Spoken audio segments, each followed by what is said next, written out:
सत श्री अकाल बेटा जी। ਅੱਜ ਅਸੀਂ ਡਿਸਕਸ ਕਰਨਾ ਹੈ ਜੇ ਇੱਕ ਕਰੰਟ ਕੈਰਿੰਗ ਲੂਪ ਹੋਵੇ, ਗੋਲ ਅਸੀਂ ਕਰ ਦਈਏ ਕਿਸੇ ਵਾਇਰ ਨੂੰ, ਤਾਂ ਉਹਦੀ ਮੈਗਨੈਟਿਕ ਫੀਲਡ ਕਿਤਨੀ ਹੋਏਗੀ। ਸਾਈਡ 'ਚ ਮੈਂ ਇੱਥੇ ਥਿਊਰੀ ਵੀ ਲਿਖੀ ਹੋਈ ਹੈ, ਤੁਸੀਂ ਨਾਲ ਨਾਲ ਪੜ੍ਹ ਸਕਦੇ ਹੋ ਤੇ ਸਟੈਪ ਬਾਈ ਸਟੈਪ ਇਹ ਡੈਰੀਵੇਸ਼ਨ ਕਰਨੀ ਹੈ। ਅਸੀਂ ਕੀ ਕਰਾਂਗੇ, ਇੱਕ ਲੂਪ ਲੈ ਲਵਾਂਗੇ ਕੁਝ ਇਸ ਤਰ੍ਹਾਂ। ਇਹ ਪਰਫੈਕਟ ਸਰਕਲ ਬਣਾਉਣ ਦੀ ਜ਼ਰੂਰਤ ਨਹੀਂ ਹੈ, बट इदा असी एक लूप बना लई। इहदा रेडियस जिहड़ा है वो असी समझ लिया आर है, कैपिटल आर। चलो एक इहदे च जिहड़ा करंट है वो एंटी क्लॉकवाइज डायरैक्शन, घड़ी दी पुट्ठी डायरैक्शन च जा रहा है। हुण असी की करना है, इहदी एक्सिस बनानी है।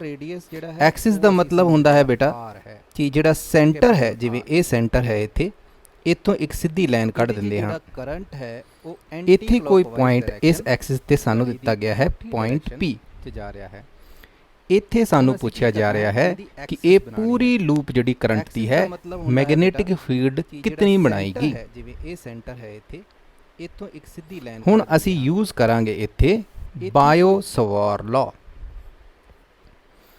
क्योंकि सानू एक छोटे जे एलीमेंट दी मैग्नेटिक फील्ड कढना आउंदी है, ਉਹਦੀ ਹੀ ਐਪਲੀਕੇਸ਼ਨ ਇੱਥੇ ਲਾਈਏ। ਪਰ ਇਹ ਤਾਂ ਲੂਪ ਹੈ ਸਰ, ਤਾਂ ਕੀ ਹੋ ਗਿਆ, ਅਸੀਂ ਇਸ ਲੂਪ ਤੇ ਇੱਕ ਛੋਟਾ ਜਿਹਾ ਐਲੀਮੈਂਟ ਸਮਝ ਲੈਂਦੇ ਹਾਂ, ਜਾਂ ਇੱਕ ਟੁਕੜਾ ਵਾਇਰ ਦਾ ਸਮਝ ਲੈਂਦੇ ਹਾਂ ਜਿਹਦੀ ਲੈਂਥ ਕੀ ਹੁੰਦੀ ਹੈ, DL। ਇਹਨੂੰ ਅਸੀਂ ਕਵਾਂਗੇ ਕਰੰਟ ਐਲੀਮੈਂਟ। ਡਾਇਰੈਕਸ਼ਨ ਕਰੰਟ ਦੀ ਦੇਖੋ, ਕਰੰਟ ਇਧਰੋਂ ਜਾ ਰਿਹਾ ਹੈ ਉੱਪਰ ਨੂੰ, ਤਾਂ ਘੁੰਮਦੇ ਘੁੰਮਦੇ ਇੱਥੇ DL ਲਈਏ ਤਾਂ ਨੂੰ ਜਾ ਰਿਹਾ ਹੋਣਾ। ये भी सानू क्लीयर है, ठीक है। असी की करांगे कि ये छोटी जी जिहड़ी एलीमेंट है, ये जिन्नी मैग्नेटिक फील्ड P ते पांदा है वो पहले कैलकुलेट करांगे, फिर पूरी वायर वास्ते उन्होंने इकट्ठा कर देंगे। किद्दां, इंटीग्रेशन ला के। तो चलो स्टार्ट करते हैं। ये छोटा जिहा एलीमेंट असी लै चुके हाँ, DL दी लेंथ है, तो डिस्टेंस जिहड़ा इस पॉइंट P ते है वो भी बना देना। हाँ, ये मान लो R है, स्मॉल r नाल मैं इनू विखाया है।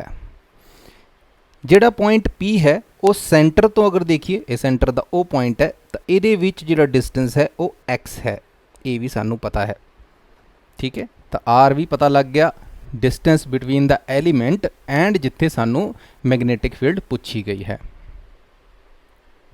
इत्थे तुहानू एक राइट एंगल ट्राइंगल दिस रहा होना, ये दिस रहा है। इस डेरिवेशन का सब तो इंपॉर्टेंट पार्ट ये राइट एंगल ट्राइंगल ही है, यही ज़्यादातर यूज़ होना है। देखते हाँ किद्दां हौली हौली डेरिवेशन करते जाते हैं।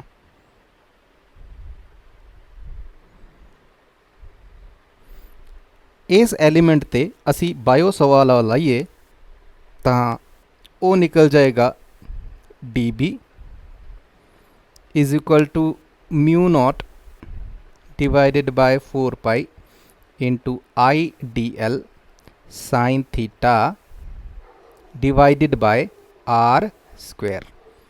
सिर्फ छोटे एलीमेंट नू हाले तक कंसीडर कर रहे हैं, पूरी वायर दे चक्कर च पे ही नहीं हाले। हुण थीटा की हुंदा बेटा, थीटा होएगा एंगल बिटवीन, थीटा की होएगा angle between DL and R। दस सकते हो कितना एंगल होएगा, ये बेटा 90 डिग्री होएगा। हुण साडी कॉपी च असी इदां बनाते हैं कि वो वेखना थोड़ा जिहा मुश्किल है कि 90 डिग्री होएगा कि नहीं होएगा, क्योंकि साडी कॉपी की लिमिटेशन है, ये 3 डायमेंशन दी चीज़ां नूं नहीं दस सकती। तो असी थोड़ा जिहा 3 डायमेंशन च भी चीज़ों वेख लीए। ये मान लो साडा एक सर्कुलर लूप है, दिसदी नहीं पई ना सर्कुलर, देखो एंगल का फर्क पैना है। असी कॉपी च कुछ इस तरह बनाते हैं, है ना। हुण 3 डायमेंशन समझ गए ना, 3 डायमेंशन पूरा नज़र आ रहा है। जिहड़ी ग्रीन लाइन है ये एक्सिस है, इहदे ते कोई पॉइंट है, मान लो एक पॉइंट लैके मैं एक बना लैंदा हाँ, P पॉइंट इत्थे करके है। उपर एक एलीमेंट तो मैं ये लाइन बना दी है, जिद्दां असी पिक्चर च कर रहे सी जिहड़ी साडी सी। ਹੁਣ ਇਹਦੇ ਵਿੱਚ ਤੇ ਡੀਐਲ ਦੇ ਵਿੱਚ ਕਿੰਨਾ ਐਂਗਲ ਹੋਏਗਾ ਇੱਥੋਂ ਦੇਖਣਾ ਮੁਸ਼ਕਿਲ ਹੈ। ਤਾਂ ਚਲੋ ਟੌਪ ਤੋਂ ਵੇਖਦੇ ਹਾਂ।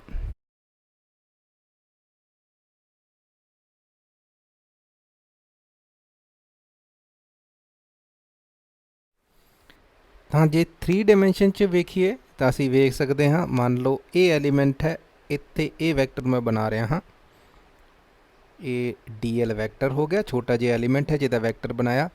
ਇਹ ਆਰ ਹੈ ਜਿਹੜੀ ਲਾਈਨ ਹੈ ਨੀਲੀ, ਕਰੰਟ ਬੇਟਾ ਇੱਧਰੋਂ ਆ ਰਿਹਾ ਹੈ ਤਾਂ ਹੀ ਕਰਕੇ ਮੈਂ ਡੀ ਐਲ ਦੀ ਡਾਇਰੈਕਸ਼ਨ ਵੀ ਇਹ ਲਈ ਹੈ।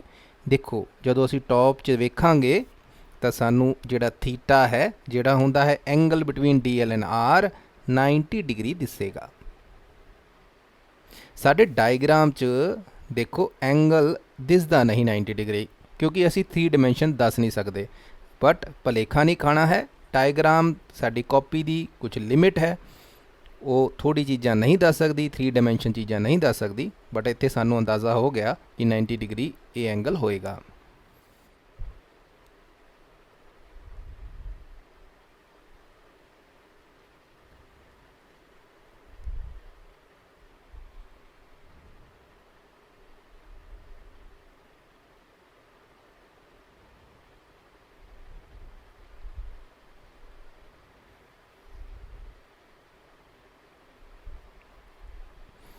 ਤਾਂ ਅਸੀਂ ਕਹਿ ਸਕਦੇ ਹਾਂ ਕਿ ਸਾਈਨ ਥੀਟਾ ਦੀ ਜਗ੍ਹਾ ਅਸੀਂ 1 ਪਾ ਸਕਦੇ ਹਾਂ। ਸਾਈਨ 90 ਡਿਗਰੀ ਜਿਹੜਾ ਹੁੰਦਾ ਹੈ ਉਹ 1 ਹੁੰਦਾ ਹੈ। ਤਾਂ ਅਸੀਂ ਪਹੁੰਚ ਜਾਵਾਂਗੇ, ਆਪਣਾ ਜਿਹੜਾ ਇਕੁਏਸ਼ਨ ਹੈ ਸਿੰਪਲੀਫਾਈ ਹੋ ਗਈ, ਸਿੰਪਲ ਹੋ ਗਈ, ਸਾਈਨ ਥੀਟਾ ਦਾ ਚੱਕਰ ਵੀ ਚਲੇ ਗਿਆ। ਚਲੋ ਅੱਗੇ ਔਰ ਸਿੰਪਲੀਫਾਈ ਕਰਦੇ ਹਾਂ। ਹੁਣ ਸਾਨੂੰ ਇਹ ਵੀ ਪਤਾ ਹੈ ਕਿ ਜਿਹੜਾ ਇਹ ਰਾਈਟ ਐਂਗਲ ਟਰਾਇੰਗਲ ਹੈ, ਇੱਥੇ ਪਾਈਥਾਗੋਰਸ ਥਿਓਰਮ ਲੱਗ ਸਕਦੀ ਹੈ।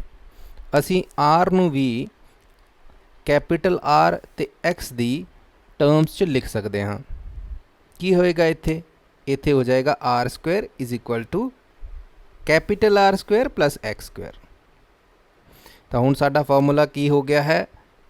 ਜਿਹੜੀ ਮੈਗਨੈਟਿਕ ਫੀਲਡ ਹੈ ਉਹ ਬਰਾਬਰ ਹੋ ਗਈ ਹੈ mu naught divided by 4 pi IDL sin theta ਸੀ 1 ਲਿਖਣ ਦੀ ਜ਼ਰੂਰਤ ਨਹੀਂ, divided by r square plus x square। ਹੁਣ ਅਸੀਂ ਇਸ ਛੋਟੇ ਜਿਹੇ ਐਲੀਮੈਂਟ ਵਾਸਤੇ ਮੈਗਨੈਟਿਕ ਫੀਲਡ ਕੱਢ ਚੁੱਕੇ ਹਾਂ, ਠੀਕ ਹੈ। क्या ਇਹਦੀ ਇੰਟੀਗ੍ਰੇਸ਼ਨ ਕਰ ਦਿੱਤੀ ਜਾਏ ਤਾਂ ਸਾਨੂੰ ਟੋਟਲ ਮੈਗਨੈਟਿਕ ਫੀਲਡ ਮਿਲ ਜਾਏਗੀ? ਨਹੀਂ, ਇੱਥੇ ਕੁਝ ਗਲਤੀ ਹੋ ਜਾਏਗੀ ਕਿਉਂਕਿ ਅਸੀਂ ਧਿਆਨ ਨਹੀਂ ਦਿੱਤਾ ਡਾਇਰੈਕਸ਼ਨ ਤੇ।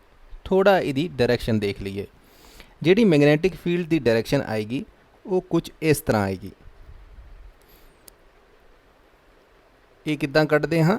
ਡੀਐਲ ਤੇ ਆਰ ਤਾਂ ਕ੍ਰਾਸ ਕਰਕੇ ਰਾਈਟ ਹੈਂਡ ਰੂਲ ਨਾਲ ਤੁਸੀਂ ਲਾਓਗੇ ਤਾਂ ਤੁਹਾਨੂੰ ਇੱਧਰ ਨੂੰ ਡੀਬੀ ਮਿਲੇਗਾ। ਇਸ ਐਂਗਲ ਕਾਰਨ ਹੀ ਸਾਨੂੰ ਪਰੇਸ਼ਾਨੀ ਆਉਂਦੀ ਹੈ। ਇਹ ਮੰਨ ਲਓ ਐਂਗਲ ਫਾਈ ਹੈ, ਇਹ ਨਵਾਂ ਐਂਗਲ ਮੰਨਣਾ ਪਿਆ ਕਿਉਂਕਿ ਥੀਟਾ ਆਲਰੇਡੀ ਅਸੀਂ ਡੀਐਲ ਤੇ ਆਰ ਦੇ ਵਿੱਚ ਯੂਜ਼ ਕਰਦੇ ਹਾਂ, ਤਾਂ ਮੈਂ ਇਹਨੂੰ ਫਾਈ ਮੰਨ ਲਿਆ। ਇਸ ਐਂਗਲ ਕਾਰਨ ਹੀ ਸਾਨੂੰ ਪ੍ਰੋਬਲਮ ਆਣੀ ਹੈ ਜੇ ਅਸੀਂ ਸਿੰਪਲ ਐਡੀਸ਼ਨ ਕਰ ਦਈਏ ਇਹਦੀ ਜਾਂ ਇੰਟੀਗ੍ਰੇਸ਼ਨ ਕਰ ਦਈਏ। ਕਿਉਂ? ਥੋੜਾ ਸੋਚਣਾ ਹੈ। ਦੇਖੋ ਇਸ ਐਲੀਮੈਂਟ ਜਿਹੜਾ ਹੈ ਡੀਐਲ, ਇਹਦੇ ਅਗਰ ਅਸੀਂ ਡਾਇਮੈਟ੍ਰਿਕਲੀ ਅਪੋਜ਼ਿਟ ਇੱਕ ਐਲੀਮੈਂਟ ਬਣਾਈਏ, ਕਿਉਂਕਿ ਵਾਇਰ ਤਾਂ ਸਾਰੀ ਇਕੱਠੀ ਕਰਨੀ ਹੈ, ਸਾਰੇ ਛੋਟੇ ਛੋਟੇ ਐਲੀਮੈਂਟ ਹੋਣਗੇ। ਡਾਇਮੈਟ੍ਰਿਕਲ ਅਪੋਜ਼ਿਟ ਦਾ ਮਤਲਬ ਹੈ ਡਾਇਆਮੀਟਰ, ਉਹਦੇ ਅਪੋਜ਼ਿਟ ਜਿਹੜਾ ਐਲੀਮੈਂਟ ਡੀਐਲ ਦੇ ਸਾਹਮਣੇ ਹੋਏਗਾ ਉਹ ਵੀ ਇੱਕ ਛੋਟਾ ਐਲੀਮੈਂਟ ਅਸੀਂ ਮੰਨ ਸਕਦੇ ਹਾਂ ਡੀਐਲ। ਇਹਦਾ ਵੀ ਡਿਸਟੈਂਸ ਆਰ ਹੀ ਹੋਏਗਾ ਕਿਉਂਕਿ ਸ਼ੇਪ ਇਹੋ ਜਿਹੀ ਹੈ, ਸਰਕਲ ਹੈ ਨਾ ਸਾਡਾ, ਤਾਂ ਕਰਕੇ ਇਹਨੇ ਇੱਥੇ ਨੂੰ ਇੱਧਰ ਨੂੰ ਮੈਗਨੈਟਿਕ ਫੀਲਡ ਬਣਾ ਦੇਣੀ ਹੈ ਡੀਬੀ। ਅੱਛਾ, ਇਹਦੇ ਨਾਲ ਕੀ ਫਰਕ ਪਏਗਾ? ਸਰ ਮੈਗਨੀਟਿਊਡ ਤਾਂ ਸੇਮ ਹਨ ਦੋਵਾਂ ਐਲੀਮੈਂਟ ਦੇ, ਬਟ ਇਹਨਾਂ ਦਾ ਕੀ ਡਿਫਰੈਂਟ ਹੈ? ਡਾਇਰੈਕਸ਼ਨ ਡਿਫਰੈਂਟ ਹੈ। ਇਹਦੇ ਨਾਲ ਕੀ ਪ੍ਰਭਾਵ ਪਏਗਾ ਬੇਟਾ? ਇਹ ਜਿਹੜਾ ਇਹਦਾ ਉੱਪਰ ਵਾਲੇ ਦਾ ਵਰਟੀਕਲ ਕੰਪੋਨੈਂਟ ਹੋਏਗਾ ਇਹ ਅਸੀਂ ਬੋਲ ਸਕਦੇ ਹਾਂ ਇਹਨੂੰ ਡੀਬੀ ਸਾਈਨ ਫਾਈ, ਤੇ ਥੱਲੇ ਵਾਲੇ ਦੇ ਜੋ ਕੰਪੋਨੈਂਟ ਹੋਏਗਾ ਵਰਟੀਕਲ, ਡੀਬੀ ਸਾਈਨ ਫਾਈ ਦੇ ਹੀ ਬਰਾਬਰ ਹੋਏਗਾ ਕਿਉਂਕਿ ਐਲੀਮੈਂਟ ਦੀ length same, current same, distance ਵੀ ਆਰ ਹੀ ਹੋਏਗਾ ਕਿਉਂਕਿ ਸਰਕਲ ਹੈ। ਇਹਨਾਂ ਨੇ ਇੱਕ ਦੂਜੇ ਨੂੰ ਕੈਂਸਲ ਆਊਟ ਕਰ ਦੇਣਾ ਹੈ। ਇੱਥੇ ਲੱਗ ਰਿਹਾ ਹੈ ਦੋਨੋਂ ਪਾਸੇ ਇੱਕ ਤਰ੍ਹਾਂ ਨਾਲ ਅਸੀਂ ਕਹਿ ਸਕਦੇ ਹਾਂ ਫੋਰਸ ਲੱਗਦੀ ਪਈ ਹੈ, ਬਰਾਬਰ ਦੀ ਲੱਗਦੀ ਪਈ ਹੈ। ਤਾਂ ਜਿਹੜੇ ਵਰਟੀਕਲ ਕੰਪੋਨੈਂਟ ਹੁੰਦੇ ਹਨ ਉਹ ਡਾਇਗਮੈਟ੍ਰਿਕਲੀ ਅਪੋਜ਼ਿਟ ਜਿਹੜੇ ਐਲੀਮੈਂਟ ਦੇ ਹਨ ਉਹ ਕੈਂਸਲ ਹੋਈ ਜਾਣਗੇ। ਵਟ ਅਬਾਊਟ ਹੋਰੀਜ਼ੋਨਟਲ ਕੰਪੋਨੈਂਟ, ਉੱਪਰ ਵਾਲੇ ਦਾ ਇੱਧਰ ਨੂੰ ਆਏਗਾ, ਕੀ ਨਾਂ ਹੁੰਦਾ ਹੈ dB cos phi, ਥੱਲੇ ਵਾਲਾ ਦਾ ਵੀ dB cos phi। ਹਾਂ, ਇਹ ਐਡ ਹੋ ਜਾਣਗੇ ਹਰ ਐਲੀਮੈਂਟ ਦਾ। ਹੁਣ ਜਿੱਦਾਂ ਇਹ ਛੋਟਾ ਐਲੀਮੈਂਟ ਸੀ ਇੱਦਾਂ ਹੀ ਵਾਇਰ ਦਾ ਦੂਜਾ ਐਲੀਮੈਂਟ ਹੋਣਾ ਹੈ, ਬਟ ਉਹਦੇ ਅਗੇਂਸਟ ਵੀ ਇੱਕ ਡਾਇਮੈਟ੍ਰਿਕਲੀ ਅਪੋਜ਼ਿਟ ਐਲੀਮੈਂਟ ਹੋਣਾ ਹੈ, ਉਹਨੇ ਉਹਦਾ ਵਰਟੀਕਲ ਕੰਪੋਨੈਂਟ ਖਾ ਜਾਣਾ ਹੈ। ਜੇ ਇੱਥੇ ਹੈ ਤਾਂ ਉਹਦੇ ਡਾਇਮੀਟਰ ਤੇ ਅਪੋਜ਼ਿਟ ਜਿਹੜਾ ਐਲੀਮੈਂਟ ਪਿਆ ਹੈ ਉਹਨੇ ਉਹਦਾ ਵਰਟੀਕਲ ਕੰਪੋਨੈਂਟ ਖਾ ਜਾਣਾ ਹੈ। ਇਹਦੇ ਕਾਰਨ ਸਾਨੂੰ ਸਿੰਪਲ ਇੰਟੀਗ੍ਰੇਸ਼ਨ dB ਦੀ ਨਹੀਂ ਕਰਨੀ ਚਾਹੀਦੀ। ਸਾਨੂੰ ਕੀ ਕਰਨਾ ਚਾਹੀਦਾ ਹੈ, ਸਾਨੂੰ ਇੰਟੀਗ੍ਰੇਸ਼ਨ ਤਾਂ ਕਰਨੀ ਚਾਹੀਦੀ ਹੈ ਬਟ ਸਿਰਫ ਹੌਰੀਜ਼ੋਨਟਲ ਕੰਪੋਨੈਂਟ ਦੀ, ਵਰਟੀਕਲ ਕੰਪੋਨੈਂਟ ਦੀ ਕਿਉਂ ਨਹੀਂ, ਕਿਉਂਕਿ ਉਹ ਤਾਂ ਕੈਂਸਲ ਹੋ ਰਹੇ ਹਨ, ਇੱਕ ਦੂਸਰੇ ਦੇ ਅਸਰ ਨੂੰ ਖਤਮ ਕਰ ਰਹੇ ਹਨ। ਤਾਂ ਹੀ ਕਰਕੇ ਜਿਹੜੀ ਸਾਡੀ ਅੱਗੇ ਡੈਰੀਵੇਸ਼ਨ ਚੱਲਣੀ ਹੈ ਉਹ ਇਹਦੀ ਇੰਟੀਗ੍ਰੇਸ਼ਨ ਹੈ। ਜੇ ਅਸੀਂ ਇਹ ਇੰਟੀਗ੍ਰੇਸ਼ਨ ਕਰ ਪਾਏ ਤਾਂ ਅਸੀਂ ਪੂਰੀ ਲੂਪ ਦੀ ਮੈਗਨੈਟਿਕ ਫੀਲਡ ਵੀ ਕੱਢ ਲਾਂਗੇ। ਚਲੋ ਹੁਣ ਫੋਕਸ ਕਰੀਏ dB cos phi ਕੱਢਣਾ। dB ਕੱਢ ਚੁੱਕੇ ਹਾਂ, cos phi ਕਿੱਦਾਂ ਕੈਲਕੂਲੇਟ ਕਰੀਏ, ਉਹੀ ਫੋਕਸ। ਆ ਜਾਓ ਇਸ ਟਰਾਇੰਗਲ ਤੇ, ਇਹ ਜਿਹੜਾ ਰਾਈਟ ਐਂਗਲ ਟਰਾਇੰਗਲ ਦਿਸ ਰਿਹਾ ਹੈ ਇਹਦੇ ਤੇ ਫੋਕਸ ਕਰੋ। ਪਰ ਸਰ ਇਹਦਾ ਤਾਂ ਸਾਨੂੰ ਇੱਕ ਹੀ ਐਂਗਲ ਪਤਾ ਹੈ, ਇਹ 90, ਬਾਕੀ ਕੋਈ ਐਂਗਲ ਪਤਾ ਹੀ ਨਹੀਂ ਹੈ। ਜੇ ਅਸੀਂ cos ਕੱਢਣਾ ਵੀ ਹੋਵੇ ਤਾਂ ਕਿੱਦਾਂ ਕੱਢਾਂਗੇ? ਤਾਂ ਦੇਖੋ, ਸਭ ਤੋਂ ਪਹਿਲੇ ਤਾਂ ਇਸ ਪੁਆਇੰਟ P ਤੇ ਆਓ ਤੇ ਇੱਥੇ ਫੋਕਸ ਕਰੋ। ਇਹ ਸਟ੍ਰੇਟ ਲਾਈਨ ਹੈ, ਇਹ ਕਿੰਨਾ ਹੋਏਗਾ 90 ਡਿਗਰੀ ਹੋਏਗਾ। ਕਿਉਂ?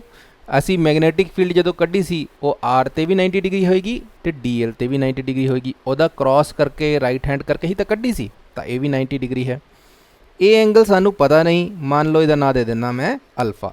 ਅਲਫਾ ਕੱਢ ਕੇ ਵਿਖਾਓ। ਕੋਈ ਸਟ੍ਰੇਟ ਲਾਈਨ ਹੋ ਬੇਟਾ, ਉਹਦਾ ਐਂਗਲ ਕਿੰਨਾ ਹੁੰਦਾ ਹੈ 180 ਡਿਗਰੀ, ਸਾਨੂੰ ਇਹ ਚੀਜ਼ ਪਤਾ ਹੈ। ਦੇਖੋ ਇੱਥੇ ਮੈਂ ਲੈਫਟ ਸਾਈਡ ਇਹ ਦਿਖਾਇਆ ਵੀ ਹੋਇਆ ਹੈ, ਯਾਨੀ ਕਿ ਇਹਨਾਂ ਤਿੰਨਾਂ ਐਂਗਲਾਂ ਦਾ ਸਮ ਜਾਂ ਜੋੜ ਕਿੰਨਾ ਹੋਣਾ ਚਾਹੀਦਾ ਹੈ 180 ਹੋਣਾ ਚਾਹੀਦਾ ਹੈ। ਫਾਈ ਇਹ ਜਿਹੜਾ ਐਂਗਲ ਹੈ ਪਲੱਸ 90 ਡਿਗਰੀ ਇਹ ਜਿਹੜਾ ਐਂਗਲ ਹੈ ਪਲੱਸ ਅਲਫਾ ਜਿਹੜਾ ਅਸੀਂ ਪਤਾ ਲਾਣਾ ਚਾਹ ਰਹੇ ਹਾਂ, ਇਹ ਇਕੁਅਲ ਹੋ ਜਾਏਗਾ 180 ਡਿਗਰੀ ਦੇ। ਜੇ ਇਹਨੂੰ ਤੁਸੀਂ ਸੋਲਵ ਕਰੋਗੇ ਤਾਂ ਤੁਸੀਂ ਪਾਓਗੇ ਅਲਫਾ 90 ਮਾਈਨਸ 5 ਹੈ, ਤਾਂ ਇਹਦੀ ਜਗ੍ਹਾ ਮੈਂ 90 ਮਾਈਨਸ 5 ਪਾ ਦਾਂ, ਇਹ ਆ ਜਾਏਗਾ ਸਾਡਾ ਨੈਕਸਟ ਡਾਇਗਰਾਮ। ਇਹਦੇ 'ਚ ਦੇਖੋ ਅਸੀਂ 90 ਮਾਈਨਸ 5 ਕੱਢ ਲਿਆ ਹੈ, ਬਟ ਸਰ ਇਹ ਐਂਗਲ ਵੀ ਦੱਸ ਦਿਓ, ਉਹਨੂੰ ਦੇਤਾ ਨਾ ਬੀਟਾ। ਕਿਸੇ ਵੀ ਟਰਾਇੰਗਲ 'ਚ ਟੋਟਲ ਐਂਗਲ ਕਰ ਲਈਏ, sum of angle in a triangle 180 ਦੇ ਬਰਾਬਰ ਹੁੰਦਾ ਹੈ। ਹੁਣ ਚਲੋ ਇੱਥੇ ਲੈਫਟ ਸਾਈਡ ਦੇਖੋ, ਇੱਕ ਤਾਂ ਐਂਗਲ ਹੈ 90 ਡਿਗਰੀ ਪਲੱਸ ਦੂਜਾ ਐਂਗਲ ਹੁਣੇ ਕੱਢਿਆ 90 ਮਾਈਨਸ 5 ਪਲੱਸ ਬੀਟਾ ਪਤਾ ਨਹੀਂ ਹੈ ਪਰ ਜੋੜ ਹੋਣਾ ਚਾਹੀਦਾ 180 ਡਿਗਰੀ। ਇਹਨੂੰ ਸੋਲਵ ਕਰੋਗੇ ਤਾਂ ਤੁਹਾਨੂੰ ਪਤਾ ਲੱਗੇਗਾ ਕਿ ਇਹ ਤਾਂ ਫਾਈ ਦੇ ਬਰਾਬਰ ਹੈ।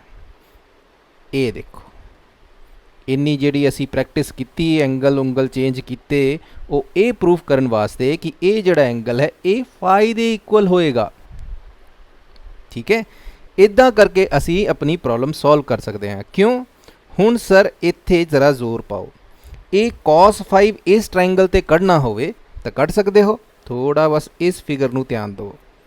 ਲੈਫਟ ਸਾਈਡ 'ਤੇ ਜਿਹੜੀ ਹੈ cos 5 ਬਰਾਬਰ ਹੋ ਜਾਏਗਾ ਬੇਸ, ਇਹਦਾ ਬੇਸ ਕੀ ਹੋਏਗਾ ਇਹ आर डिवाइडेड बाय हाइपोटेनस की है A R by small are.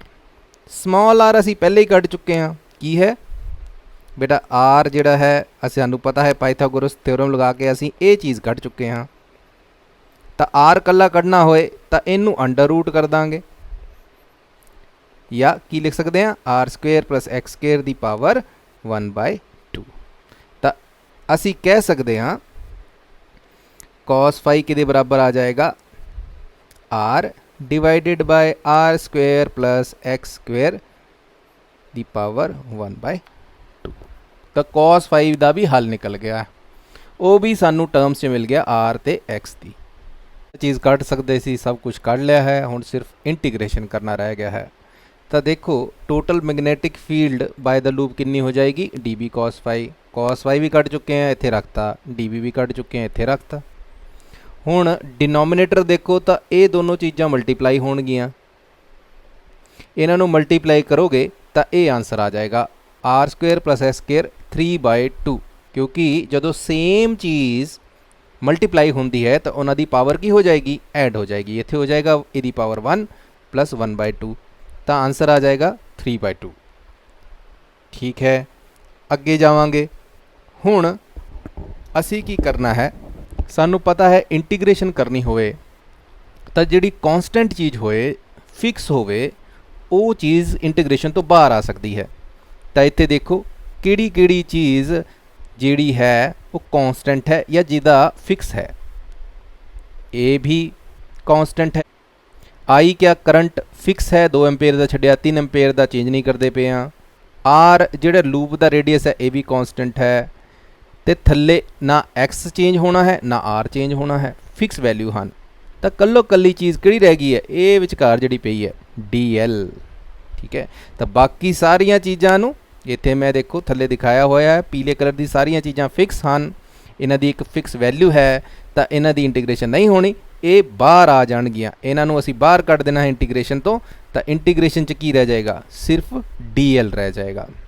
ਹੁਣ इंटीग्रेशन ऑफ डी एल का मतलब क्या है, देखो ਇਹਦਾ मतलब है पूरी लूप ਨੂੰ छोटे छोटे पार्ट्स ਵੰਡ दो, सारे डी एल हैं, ये भी डी एल है ये भी डी एल है, तो उन्होंने लेंथ जमा करो तो की मिलेगा, अरे सर वो तो सानू सरकमफेरेंस ही मिल जाएगी। सरकमफेरेंस की होंगी है 2πr होंगी है किसी सर्कल की, तो असी डी एल की वैल्यू सीधे कढ़ सकते हैं 2π × कैपिटल R। हुण ये जिहड़ी इक्वेशन सी इत्थे डी एल की वैल्यू पा देंगे हाँ, फिर असी जे सॉल्व करते हाँ इनू तो तुहानू ये वैल्यू मिलेगी। ये है total magnetic field by the circular loop at point P। कितनी वैल्यू है, μ0/4π × 2πir² divided by r² + x² की पावर 3/2। इदा ही याद करना है। हुण इहदे अगे भी सिंपलीफाई कर सकते हाँ इनू, बट हाले तक इदा ही छड्ड दिंदे हाँ। तुहाडा मन करेगा सर 2π तो इत्थे उड़ा दिंदे हाँ, नहीं करना, इदा ही याद कर लेना। ठीक है, हुण थोड़े जे क्वेश्चन, असी एक लूप कड्डी है, एक पॉइंट उहदे एक्सिस 'च असी मैगनैटिक फील्ड कढ चुके हाँ। हुण दस सकदे उहदी डायरैक्शन किधर नूं होएगी, what will be it's direction. Direction बेटा राइट हैंड साइड होएगी, यानी कि अगर ये एक लूप होवे, इहदी एक्सिस 'च इत्थे पॉइंट होए P, तो कोई मैनू पूछे मैगनैटिक धक्का कित्थे लगेगा, मैं कहांगा इधर नूं, राइट साइड नूं। क्यों सर तुसी तो इदां बनाई सी, पर बेटा उहदे कंपोनेंट देख ले सी ना, ये तो कट जांदा पिया है, इहदा जिहड़ा नैट इफैक्ट है वो हॉरिजेंटल ही है, राइट साइड ही है, उन्होंने ही तो इंटीग्रेट किया है सिर्फ असी हॉरिजेंटल कंपोनेंट नूं। इहदे नाल की मतलब है, असी समझ किद्दां सकदे हाँ, what do you mean by right hand direction magnetic field. बेटा जिद्दां थल्ले डायग्राम देखो, ये मैगनेट रखदा एक नॉर्थ पोल इत्थे आए, इधर नूं धक्का मिलेगा। उस तरह जे मैं लूप रख देवां तो वह भी इस नॉर्थ पोल नूं जिद्दां ये मैगनेट धक्का दिंदी पई है राइट साइड नूं सीधा सीधा, उदां ही ये लूप भी सीधा सीधा इनू धक्का देगी। समझ गए की कहना चाहता मैं, कि ये लूप एक मैगनेट की तरह काम करेगी, है ना। ये इलैक्ट्रोमैगनेट, ये दोनों इक्को ही चीज़ की तरह काम करनगे। यानी कि जदों भी असी अज तो बाद कोई लूप देखांगे जिहदे च करंट है, तो याद रखना ये मैं एक इमेजिनरी टाइप मैगनेट बनाया है, वो एक मैगनेट की तरह काम करना शुरू कर देंदी है। इत्थे कोई चीज़ पाओगे धक्का देगी उन्नू, क्यों, नॉर्थ पोल है लूप का, एक मैगनेट ही तो है वो। ये असी अज सीखिया। Thank you.